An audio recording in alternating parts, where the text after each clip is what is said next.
और कैंसर की चिकित्सा पेशेंट को ज्यादा समय नहीं देती है। अगर सही समय पे सही चिकित्सक का अगर चुनाव हम कर लेते हैं तो उसका परिणाम हमें सही मिल जाता है। आज चिकित्सा के नाम पर सबसे ज्यादा जो बड़ी प्रॉब्लम है वो झूठ है और लूट है। जब से ये सोशल मीडिया आया है तब से झूठ का बोलबाला ज्यादा है। पहले सही वैद्य का चुनाव करना आसान था। कैसे आसान था कि कोई पेशेंट कहीं से ठीक होता था तो वो बताता था कि मैं वहां से ठीक हुआ हूं, तो सही वैद्यों का चुनाव अपने आप हो जाता था। लेकिन जब से ये सोशल मीडिया आया है, सोशल मीडिया के आने के बाद जिसको चिकित्सा का ABCD भी नहीं पता वो भी चिकित्सक बन के बैठ गया है। जिन लोगों को बेसिक ज्ञान भी नहीं है वो भी आज कैंसर जैसी बीमारी की चिकित्सा कर रहे हैं और इसकी वजह से सबसे ज्यादा नुकसान हो रहा है। तो पहला काम आपको जो करना है, सही चिकित्सक का चुनाव। सही चिकित्सक का चुनाव कैसे कर सकते हैं हम? आप मेरे पास आए हो तो मेरी परीक्षा लीजिए, है ना। सबसे पहले जानलेवा बीमारी के अंदर चिकित्सक का चुनाव ऐसे किया जा सकता है कि उसने उसके अनुभव से आज तक कितने रोगी ठीक करे। ठीक किए हुए रोगी को आप सोशल मीडिया पे डली हुई वीडियो से एग्जामिन मत करो, क्योंकि उन वीडियोस के अंदर क्या होता है, पेड प्रमोशन किया जाता है, एडवर्टाइजमेंट जिसे समझते हैं ना, एडवर्टाइजमेंट की जाती है। उसमें क्या होता है, रोगी को अगर पहली बात तो ये कि काफी केसेज में ऐसा होता है रोगी है भी नहीं फिर भी वो बोल रहा है मैं ठीक हो गया हूं।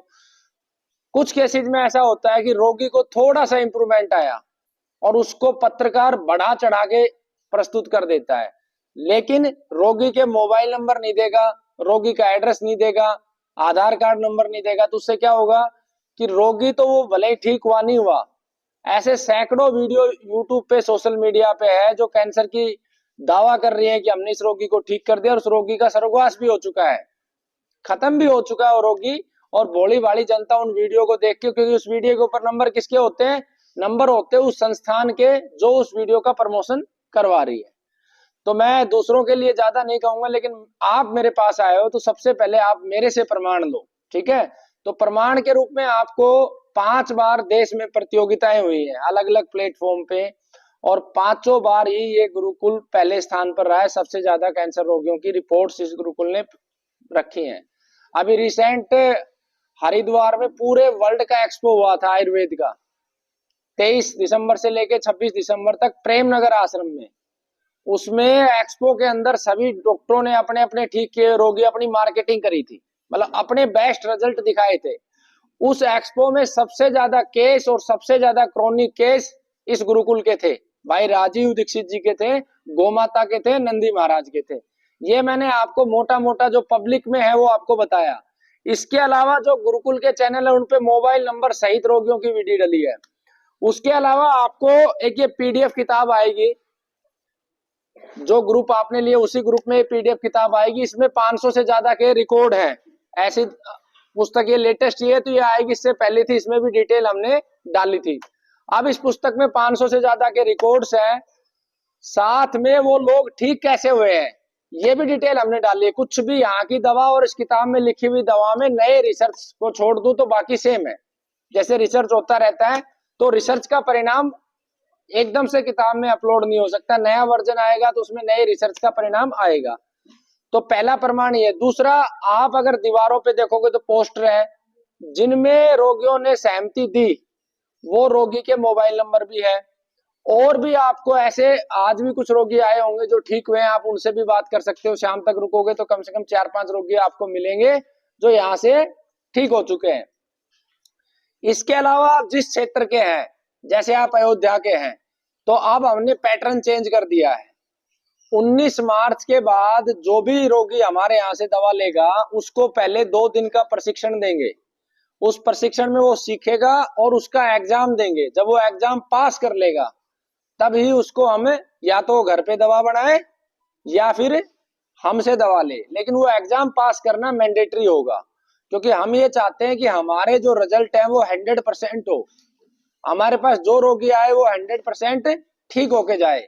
और ठीक तभी हो सकता है जब रोगी बने स्वयं चिकित्सक, उसका परिवार भी चिकित्सक बने और वो खुद भी बने, तभी ये ठीक हो सकता है। जैसे कैंसर जो है, कैंसर एक बीमारी नहीं है, कैंसर एक संसार का सबसे बड़ा व्यापार है।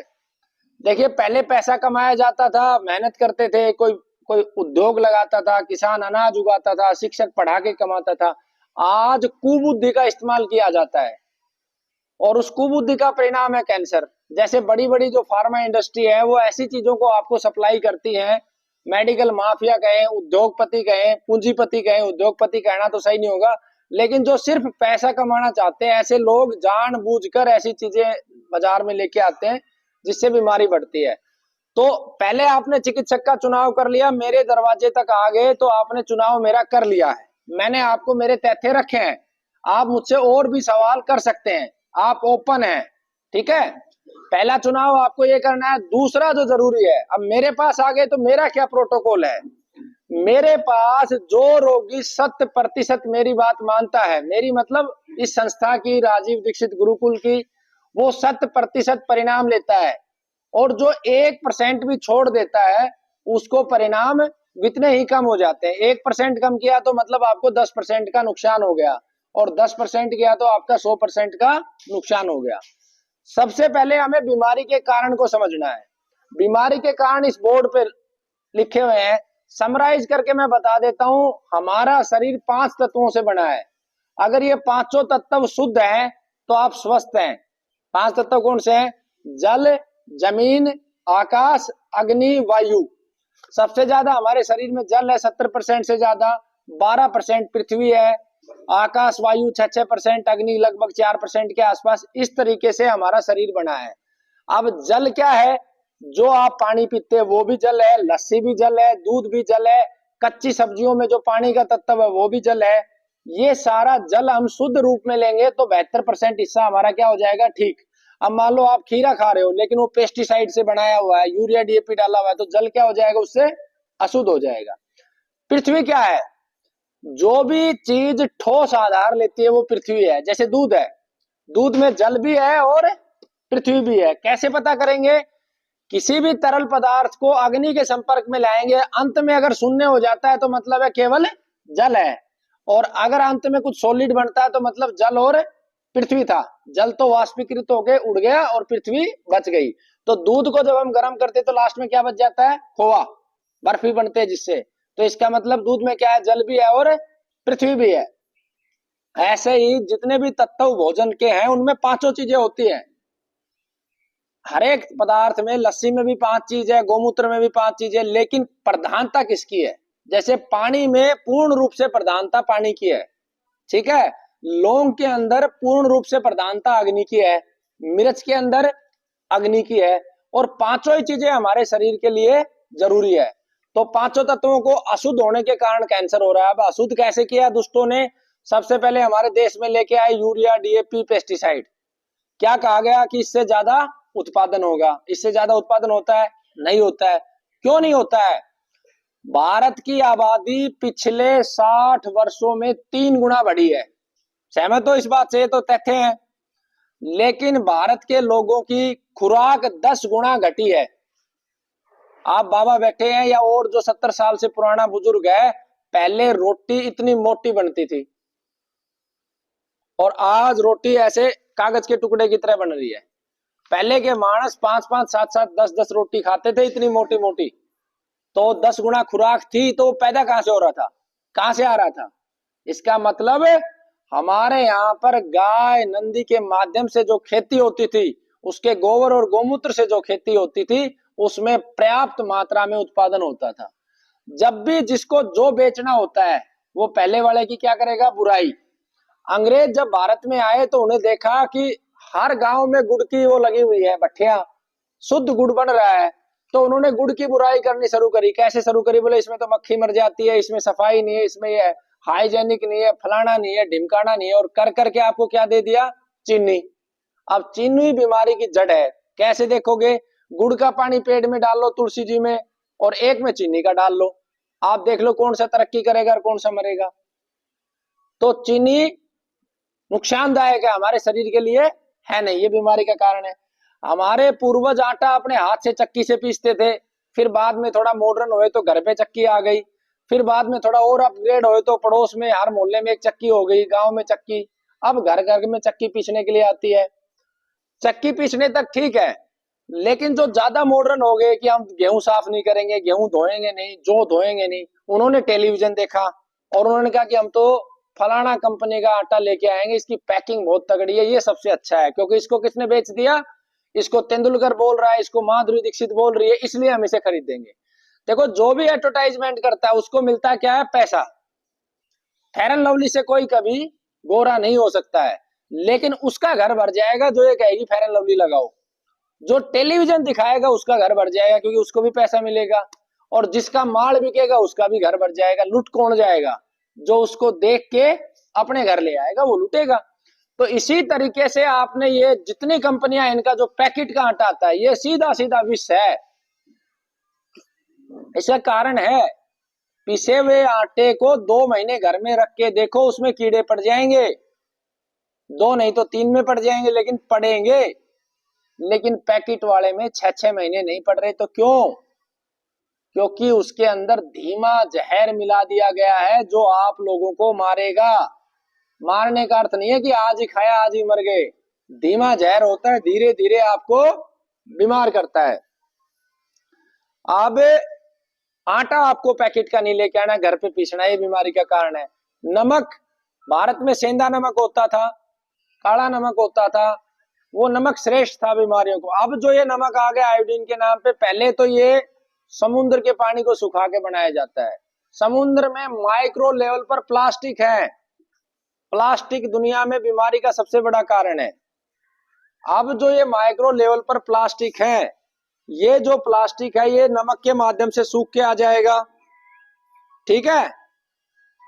दूसरे लेवल पर क्या हो रहा है, जितना केमिकल समुद्र में जा रहा है वो नमक में आ रहा है। तीसरे लेवल पर जो सबसे खतरनाक है, नमक पानी से बनता है, और जो पानी से बनता है वो पानी, जैसे आपने सॉलिड पार्ट बना लिया उसको सुखा के, लेकिन जैसे उसे नमी मिलेगी, मॉइस्चर मिलेगा, तो वो फिर से पानी बनने लगेगा। पहले जो नमक होता था उसका पानी चौमासे में बनना शुरू हो जाता था, अब नहीं बनता। क्यों? उसमें वो केमिकल मिला दिया जो सीमेंट में मिलाया जाता है ताकि नमी ना हो। तो ये नमक कारण है बीमारी का। हमने आलस्य किया और पिसे हुए मसाले लेके आए। पैसा कमाने वाले ने दिमाग लगाया, धनिया 100 रुपए किलो, गाय का, भैंस का गोबर जो है वो 10 रुपए किलो, उठा के मिला दिया उसने। मिलावट सबसे बड़ी बीमारी का कारण है, तो मसाले साबित लेने हैं। उसके बाद हमारे देश में जो मूल भाव था, मूल भाव हमारे देश का था, व्यक्ति स्वभाव का अच्छा हो, चरित्रवान हो, उसी व्यक्ति को हम सम्मान देते थे। अब इस सम्मान को सत्ते से और धर्म से हटा के हमने पूंजी पे सम्मान टेक दिया। जिसके पास ज्यादा पैसा उसका ज्यादा सम्मान, और उसी का परिणाम क्या हुआ? उसी का परिणाम यह हुआ कि लोग सच्चाई का मार्ग और धर्म का मार्ग छोड़ के पैसे के मार्ग पर चल पड़े, और उसी का परिणाम है कि सारा झूठ हमें परोसा जाता है। जैसे आप देखोगे, जितनी ज्यादा खतरनाक इस समय चाय है, जितना चाय नुकसान कर रही है उतना शराब नहीं कर रहा है। चाय के अंदर ऐसे केमिकल मिलाए जाते हैं जो एसिड पैदा करते हैं और आपको बीमारियां देता है वो। तो आपको चाय कॉफी ये छोड़ना है, ये बीमारी का कारण है। फिर हमारे यहाँ पर पहले प्रेम का महत्व था, चेहरे का कोई ज्यादा महत्व नहीं था, ठीक है, श्रृंगार अपनी जगह था, इंसानियत का महत्व था, उसके स्वभाव का महत्व था। अब ये टेलीविजन ने आपको ये दिखा दिखा के, ये गोरा दिखता है, ये सुंदर दिखता है, ये क्यूट दिखता है, ये फ्यूट दिखता है, ये आपके दिमाग में ये डाल दिया कि बस सुंदर दिखना है। अब उस सुंदरता के चक्कर में इतना बड़ा उद्योग खड़ा हो गया। हमारे यहाँ पे चंदन से श्रृंगार होता था, मेहंदी से श्रृंगार होता था, जो शरीर को ताकत देता था। आज ये लिपस्टिक रूपी जहर आ गया है, ये कैंसर पैदा कर रहा है। और लिपस्टिक से कई गुना ज्यादा खतरनाक नेल पेंट है। जो भी माताएं बहनें नेल पेंट लगाती हैं, मेरी उनसे हाथ जोड़ के प्रार्थना है कि आप ना लगाएं, आप मेहंदी लगाएं, क्योंकि आप ये जो नेल पेंट लगाती हैं, इससे जब आटा गूंथती हैं, ये आटा जो है ये विषकारी हो जाता है। आप कहोगे नहीं नहीं जी उतरता नहीं है, ये नहीं उतरता, तो 1 महीने बाद चला कहाँ जाता है? तो वो धीमे धीमे उतर के आटे में मिल जाता है। हमारे यहाँ इतने अच्छे बर्तन होते थे, लोहे का बर्तन था, मिट्टी का बर्तन था, तांबे का था, कांसे का था। और उस समय जब भारत सोने की चिड़िया था तो सोने के बर्तन होते थे, चांदी के होते थे, जो शरीर को शक्ति देते थे। मौसम के अनुसार बर्तन का चुनाव किया जाता था। और आज हमारा बौद्धिक स्तर इतना गिर गया है, हम ये भी कॉमन सेंस नहीं लगा पा रहे कि अगर प्लास्टिक की उसमें खाना खाएंगे तो प्लास्टिक का अंश हमारे शरीर में जाएगा, और प्लास्टिक का मतलब क्या है? बीमारी। अब वो बोलेंगे फूड ग्रेड प्लास्टिक है। अरे लोहे से ज्यादा मजबूत प्लास्टिक हो सकता है? चाहे कितना ग्रेड बना लो, लोहे से ज्यादा मजबूत प्लास्टिक नहीं हो सकता। अग्नि के संपर्क में आने के बाद लोहा भी मेल्ट हो जाता है। कैसे मेल्ट हो जाता है? आप लोहे की कढ़ाई में खाना बनाओ, काला रंग आ जाएगा। आएगा नहीं आएगा? तो उसका फायदा था, लोहा मेल्ट होता था। लोहा हमारे शरीर की ताकत है, हमारे शरीर में रक्त बढ़ाता है, बल देता है लोहा, इसलिए हमारे पूर्वज लोहे के बर्तन में खाना खाते थे। अब प्लास्टिक और एल्यूमिनियम। अब जब अंग्रेजों ने हमारे कैदियों को मारना चाहा, भगत सिंह को मारना चाहा, सुखदेव को मारना चाहा, तो उनको लगा कि इनको जहर देंगे तो जनता में आक्रोश आ जाएगा, इनको धीमा जहर दे दो। तो धीमे जहर के रूप में पतला एल्यूमिनियम लेके आए और उसको नाम दे दिया, क्योंकि हम अंग्रेजी तो जानते नहीं थे, विदेशी भाषा है अंग्रेजी, उसको नाम दे दिया सिल्वर। क्या दे दिया? सिल्वर। और देहात में आज भी जाओगे तो एल्यूमिनियम के बर्तन को बोलेंगे सिल्वर का दे दो जी। सिल्वर का अर्थ क्या होता है? चांदी। तो चांदी तो बहुत श्रेष्ठ है, लेकिन ये जहर रूपी जो सिल्वर है, ये धीरे धीरे आपकी हड्डियों को जो है ना गला देता है। इसमें इतनी बीमारियां आप सोच नहीं सकते। परमात्मा ने 84 लाख प्रकार के जीव बनाए, जितने जरूरी थे सारे बना दिए परमात्मा ने। अब मनुष्य को आग लगी पैसे की, हाय धन हाय धन। गैया को दूध है उसके बच्चे के लिए और उसकी सेवा करने वालों के लिए, लेकिन जब पैसा दिमाग में घुसा तो उन्होंने क्या किया? बोला ऐसा जीव बना दो जो खूब दूध दे। उन्होंने दो जानवरों को मिला के बना दी, जर्सी गाय, होलिस्टीन गाय। 50 किलो दूध तो दे दो, लेकिन मार तो सबको रही है। 50 लीटर दूध का करोगे क्या, जब घर घर कैंसर देने लग रही, घर घर शुगर देने लग रही, घर घर बीपी हाई, घर घर समस्या, घर घर तनाव, घर घर डिप्रेशन। इस जर्सी होलिस्टीन गाय ने हमें पूर्ण रूप से बर्बाद कर दिया। ये जहां जिस घर में खड़ी होती है वही नकारात्मक एनर्जी है, इसकी नेगेटिव एनर्जी है, नेगेटिव वाइब्स है, ये बीमारी का कारण है। हमारे यहाँ टेलीविजन देख देख के दिमाग में ये सेट हो गया कि कुत्ता रखना तो बहादुरी है, समझदारी है, लेकिन गाय रखना पिछड़ापन है। अरे इसी गाय के सहारे भगवान कृष्ण ने दुष्टों का विनाश किया। इसी गाय के सहारे भगवान परशुराम ने 20 बार धरती को दुष्टों से मुक्त कर दिया। इसी गाय के सहारे राम ने रावण को फतेह कर दिया। ऐसा कौन सा ऋषि हुआ जिसने गाय नहीं रखी? क्योंकि गाय इस तरह का वो प्राणी है, कितना भी व्यक्ति नकारात्मक हो उसको सकारात्मक कर देगी। अब नकारात्मक और सकारात्मक में इतना अंतर है कि एक व्यक्ति की पत्नी मरती है तो वो पहाड़ को चीर देता है कि किसी दूसरे को नुकसान ना हो, और एक की मरती है तो वो रो रो के अपना जीवन नष्ट कर लेता है। ये सकारात्मकता में और नकारात्मकता में अंतर है। गाय आपको सकारात्मक कर सकती है। गाय के पास रहने वाला कैंसर रोगी ये सोचे क्या है कैंसर, खत्म कर लेंगे इसको भी। और जो इस जर्सी गाय के पास रहेगा, नकारात्मक वातावरण में रहेगा, वो सोचेगा मैं तो मरूंगा, मैं तो मरूंगा। दिन भर जो हम सोचते हैं वैसा ही हो जाते हैं। तो हमें सकारात्मकता की तरफ बढ़ना है। गाय देसी होनी चाहिए। ये मोटा मोटा मैंने चीजें आपको बता दी। आज गाय रखना नहीं चाहते, कुत्ता पालना चाहते हैं, मेहनत करना नहीं चाहते, क्योंकि टेलीविजन में दिखा दिया टाइल लगी हुई रसोई होनी चाहिए, चमकती हुई। केमिकल प्लास्टिक का पेंट ले आओ, लेकिन उससे जीवन तो नहीं बढ़ने वाला, उससे प्राण तो नहीं बढ़ने वाला। और प्राण नहीं बढ़ेगा, जीवन नहीं बढ़ेगा, तो हम ठीक कैसे हो? तो हमें सबसे पहले ये जो दूध है, इस टेलीविजन के चलते हुए बाजार में 50% से ज्यादा दूध नकली है। एक तो जो विदेशों में दूध जिसे कोई पीता नहीं उसको सुखा के पाउडर दे देते हैं आपको, वो पीते हो आप। दूसरा, आजकल पैसे का लालच इतना बढ़ गया, यूरिया डीएपी से दूध बनने लगा है। तो ये जो दूध है, दूध के उत्पाद है, चाहे उससे पनीर बन रहा हो, चाहे खमीर बन रहा हो, या चाहे जलेबी, ये लगभग लगभग बाजार में नकली है। तो आपको शुद्ध दूध की तरफ बढ़ना है। अब आपका ज्यादा समय नहीं लूंगा, ये आपको कंठस्थ होने चाहिए। आपको वीडियो हमने दे दी है, यहाँ पे लिमिटेड रोग रहेंगे। मेरे सामने जब आओगे तो मैं आपसे पूछूंगा बीमारी के कारण, फटाई फटा आप बताओगे तो दवा दूंगा, नहीं तो 1 घंटे पीछे आपका नंबर डाल दूंगा। जल्दबाजी नहीं करना। मेरे को इस बात से फर्क नहीं है कि भाई आप दवा बिना लिए जाओगे। हाँ, इस बात से फर्क है कि मेरे पास आप दवा लेने आए और अब ठीक नहीं हो रहे हो तो मुझे दुख होता है। तो पहले आपको ये समझना है बीमारी की जड़ क्या है और उसको आज ही उखाड़ के फेंक देना है, समय नहीं लगाना है। और ये वेट नहीं करना कि इसको कैंसर है तो इसके लिए तो हटा दूं और मैं ना लूं, आपको भी होना है। याद रख लेना 15 साल में हर घर में एक एक होना है, तो सबके लिए समान। दूसरा, कैंसर के कारण के बाद हमें दूसरा क्या करना है, दूसरा ये है कि यहां पर एक प्रोटोकॉल दिया जाता है जीवन चिकित्सा पद्धति। अब जीवन चिकित्सा पद्धति जीवन को आपको परिवर्तित करती है। जीवन हमारा चलता है जीव और वनस्पतियों से। जो 84 लाख प्रकार के जीव और वनस्पतियां हैं, हम इनके हित में जो काम करते हैं उससे हमें क्या मिलती है, शक्ति मिलती है, एनर्जी मिलती है। कैसे मिलती है? जैसे आप किसी प्यासे को पानी मिला दो, आपको लगेगा पानी पीने वाला को एनर्जी मिल रही है, नहीं। जब वो पानी पिएगा उसको खुशी अनुभव होगी तो वो रोक नहीं पाता है। ये परमात्मा का विधान है। परमात्मा ने ऐसे सॉफ्टवेयर आपके अंदर बना के डाल दिए कि हर क्षण उसकी कैलकुलेशन चलती रहती है। जैसे ही तुमने प्यासे को पानी पिलाया, परमात्मा उसके अंदर प्रकट होगा और वो तुम्हें एनर्जी ट्रांसफर करेगा, वो अपना वाइब्स आपको देगा। ये विज्ञान भी प्रूव कर चुका है। जैसे तुम लोगों में से बहुत सारे लोगों के पास गाड़ी होगी, कोई 2 ही लोग गाड़ी में आ रहे होंगे, कोई बेचारा बिहार से यूपी से गरीब व्यक्ति आ रहा होगा, लसड़ता हुआ जा रहा होगा। तुमने देखा यार इसको मैं छोड़ देता हूँ, जैसे वो तुम्हारी गाड़ी में बैठेगा उसी समय वो तुम्हें वो देना शुरू कर देगा जो तुम्हारे कागज के टुकड़े नहीं दे सकते हैं, तुम्हारा सोना नहीं दे सकता है, तुम्हारी चांदी नहीं दे सकता। वो पॉजिटिव एनर्जी जो आपको देश का प्रधानमंत्री भी बना सकती है, बड़ा उद्योगपति भी बना सकती है। तो जीवन चिकित्सा का आधार है हमारी सूक्ष्म एनर्जी। हमें वो काम करना है जो परमात्मा ने जिस काम के लिए हमें भेजा है।